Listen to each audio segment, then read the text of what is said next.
Hello everyone. I हामीहरूको एउटा scenario होइन, एमएलको असाइनमेन्ट थियो। त्यसमा तपाईँको फर्स्टमा हामीले सिनारियो देखाउन लाग्यो। अनि त्यसपछि सिनारियो हाम्रो रहेछ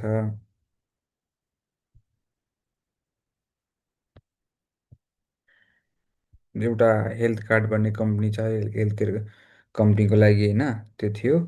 त्योमा हामीले जुनियर होइन डाटा एनालाइटिक्समा होइन काम गर्नु लागि भनेको थियो। सो त्योमा अब काम गर्नुपर्ने थियो कि डाटा कलेक्सन प्रिपरेसन गर्ने, एक्सप्लोरेटरी डाटा एनालाइज गर्ने, मसिन लर्निङ मोडल डेभलपमेन्ट गर्ने, अनि त्यसपछि मोडल डेभलपमेन्ट रिकमेन्डेसनहरू गर्ने, त्योहरू थियो। अनि डकुमेन्टेसन एउटा अनि प्रेजेन्टेसन दिनुपर्ने, यति काम थियो हाम्रो होइन सिनारीमा। अनि त्यसपछि मैले फर्स्टमा होइन आफ्नो त्यसपछि तपाईँलाई होइन देखाउनलाई चाहिँ पान्डाबाट हामीले यति क्यागलबाट हामीले फाइल लिएको थियौँ होइन। त्यसपछि मैले मेरो एउटा टुबर प्रोसेस डाटा सेट भन्ने उठाएको थिएँ। अनि त्यसपछि मैले योमा डाटा सेट इम्पोर्ट गरेँ होइन। त्यसपछि होइन अर्को डाटा सेट लोड भएपछि होइन डाटा सेट होइन फाइनल्ली लोड भयो हाम्रोमा। अनि त्यसपछि डाटा सेट सेप युज गरेर डिएफ सेप बनेर त्योमा हामीले हेर्न मिल्छ रो वा कलम कतिवटा छ भने त्यो हेर्न मिल्यो। त्यसपछि अर्को होइन प्रिन्ट डिएफ कलम भनेर त्यसमा कुन कुन कलम रहेको छ हाम्रो डाटा सेटमा त्यो हेर्न पाएँ यहाँबाट।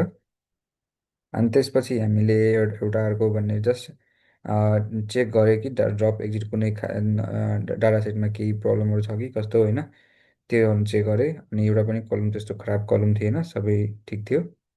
त्यसपछि अर्को हामीले एउटा यहाँ देख्न सक्नुहुन्छ कि यहाँ नल भ्यालु हामीले पत्ता लगाएको थिएँ होइन। नल भ्यालुको यहाँ देख्न सक्छु यति एउटा नल भ्यालु थियो। अनि त्यसपछि तपाईँले एउटा हाम्रो यहाँ सबै होइन यो कलमहरू अब्जेक्टहरू मैले लिँदै लेबलिङ डाटाहरू गरेँ सबको ग्रुप। अनि त्यहाँ क्लास अनुसार जति कति डाटा छ त्यो सबै डाटा एसाइन गरेको थिएँ।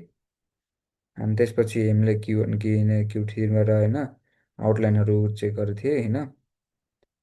अनि त्यसपछि यहाँ देखाइसकेको थियो यतिकै नै हो भनेर।